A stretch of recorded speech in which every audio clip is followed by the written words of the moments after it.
هجرت څخه وروسته مدینه منوره کې نو د هجرت څخه وروسته دغه سورت نازل شو. چیرې نازل شو؟ دلته تفسیر ابن کثیر کې لیکلي دي فنزلت بمنا فی حجة الوداع.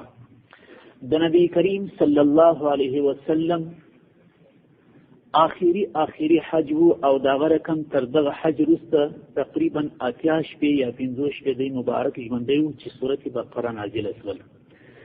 د قرآن کریم د ترتیب او د تلاوت په اعتبار سره دغه سورت دوهم سورت دی، لیکن د نزول په اعتبار سره و اتیایم سورت دی. تفاسیر لیکلي دي چې د سورت متوففین وروسته دا سورت نازل شو. ویل للمتوففین الذین اذا اکتالوا علی الناس یستوفون. دا هغه سورت څخه وروسته دغه سورت بقره نازله شوې ده او هیڅ اختلاف د مفسرینو په دغه سورت کې نشته چې دا آیات مکی دي او دا مدني دي، بلکې ټوله سورت بالاتفاق مدني دي. په مینا شریفه کې دغه سورت نازل شو د حجة الوداع په کال باندې چې هغه د نبی کریم علیه السلام آخري حج شو، بیا وروسته د مبارک د دې دنیا څخه ولاړی.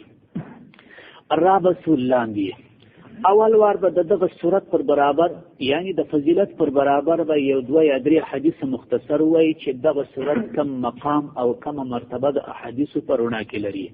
اول حدیث د حضرت ابو هريره رضی الله عنه څخه نقل دی. نبی کریم علیه السلام فرمایي لا تجعلوا بيوتكم قبورا.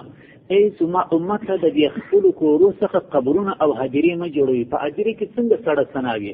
د دې خپل کورو څخه هدیرې مه جوړوي، بلکې د قرآن کریم تلاوت پکښې کوي. فإن البيت الذي تقرأ فيه سورة البقرة، هغه کور چې په هغه کور کې دننه د سورت بقرې تلاوت کیږي، ضروري نه ده چې ټوله به کیږي. په کوم کور کې چې د سورت بقرې تلاوت کیږي لا يدخله الشیطان، هغه کور ته شیطان نشي راتلی. د شیطان مداخله په هغه کور کې بند ده. د شیطان د مداخلې څخه مراد دی چې په هغه کور کې به بې برکتي، جګړې، اختلافات او دغه رقم دغه کیسې او تسلسل نه وي. حدیث هم هغه حدیث شریف دی چې مسلم، ترمذي او احمد نقل کړی دی، د ضعف او کمزوري څخه خلاص دی. دوهم حدیث بل حدیث شریف کې راځي نبی کریم علیه السلام فرمای ان لكل شیء صنما، هر شی ځان ته بوک او لوړوالی لري، هر شی ځان ته زینت او شایست لري. و ان صنام القرآن البقره، د قرآن کریم شایست او زینت او لوړوالی چې هغه سورت بقره ده. و ان من قرأها في بيته ليله، که یو چا دغه سورت څخه یو څه حصہ یا ټول سورت د شپې په خپل کور کې تلاوت کی لم يدخله الشیطان الثلاث ليال، درې شپې به مسلسل دغه کور ته شیطان بیا نشي راتلی. دا دوا بل حدیث شریف کې راځي چې یو وخت نبی کریم صلی الله علیه وسلم د صحابه کرامو یو ټولي غزا ته استول. غزا ته چې استول نبی کریم علیه السلام د دې امتحان واخیستی و غزا ته د تلو څخه مخکې نبی کریم علیه السلام الراسی ما ته هر یو د قرآن کریم سورتونه تیر کی چې پتا چې کم یو د کم یو قرآن کریم زیات یادي، خو هر صحابي به په خپل نوبت راځي نبی کریم علیه السلام ته د هغه قرآن کریم تلاوت کوي څونه چې به ورسره یاد و. په آخر کې وایي د یو ډېر کم سن ځوان را مختص نبی کریم علیه السلام پوښتنه ځینې وکړه چې ستا کم سورتونه یاد دي؟ هغه ځوان صحابي چې د ډېر کم عمر صحابي و هغه په جواب کې ټول چې یا رسول الله فلانکې سورت مې یاد دي، سورت بقره مې یاد ده. نبی کریم علیه السلام ورته وفرمایل امعک سورت البقره، سورت بقره دې یاد ده؟ قال نعم، هو چې سورت بقره مې یاد ده.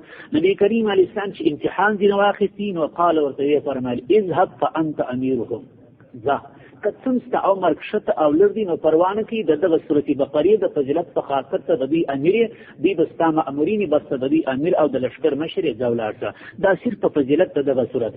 په اخر کې به یو حدیث شریف مختصر نبی کریم علیه السلام فرمایي نواس ابن سمعان یو صحابي دی وی ما د نبی کریم صلی الله علیه وسلم څخه یو ورځ واوریدل یؤتى بالقرآن یوم القیامه واهله الذين كانوا يعملون به، په ورځ د قیامت به قرآن او پر دغه قرآن عمل کوونکي قاریان او حافظان به د الله په حضور کې پیسي.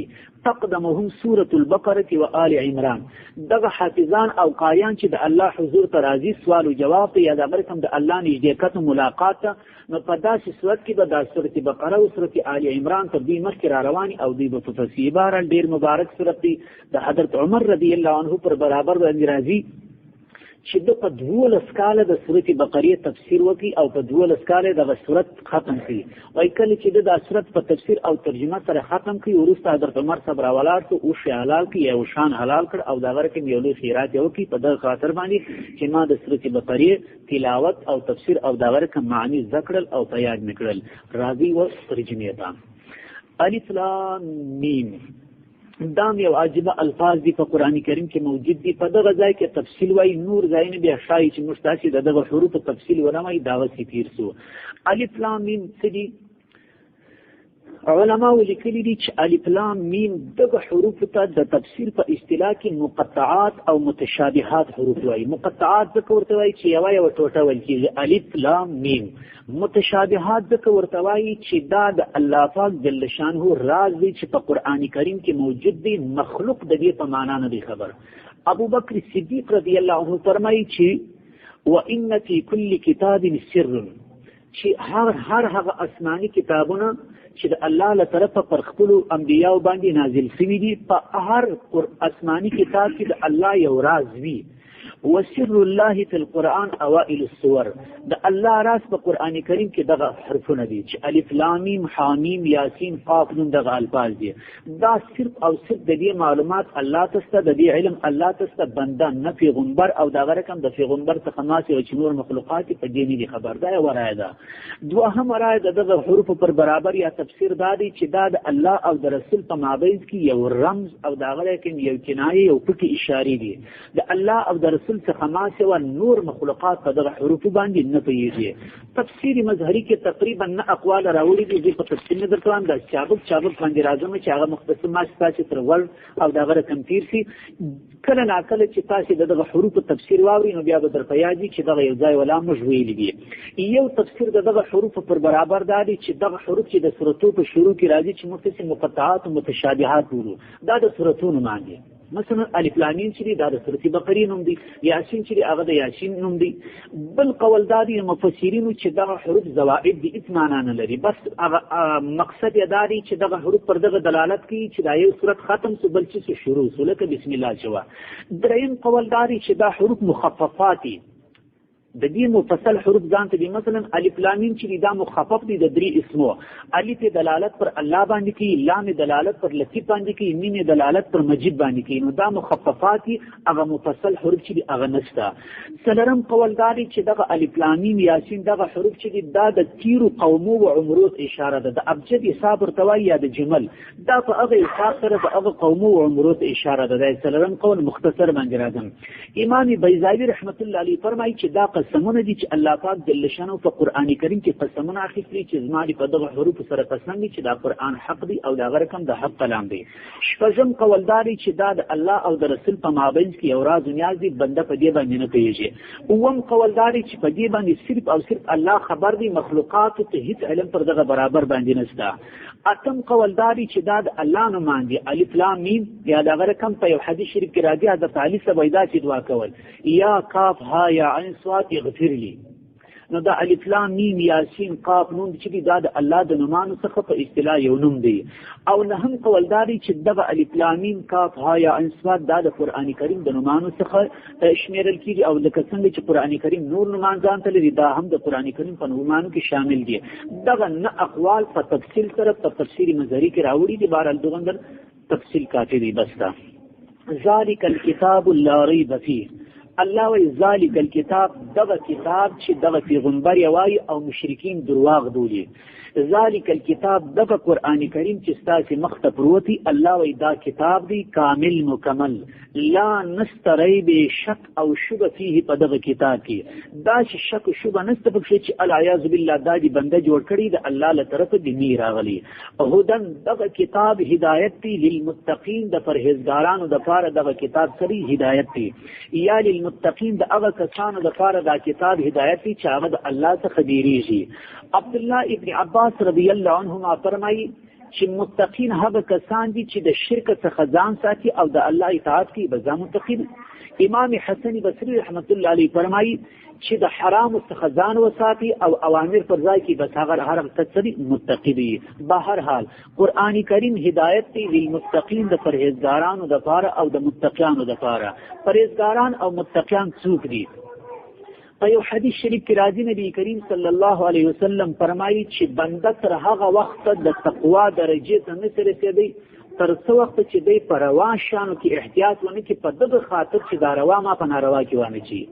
ځینې کسان دي یعنی روا خو کوي، لیکن وای بنده تر هغه وخت اصلي تقوا ته نشي رسیدي چې په روا شانو کې احتیاط ونه کړي. په دې روا کې بلادي احتیاط کوي چې خدا نه خواسته دا روا ماته ذریعہ د ناروا نه سي جوړه.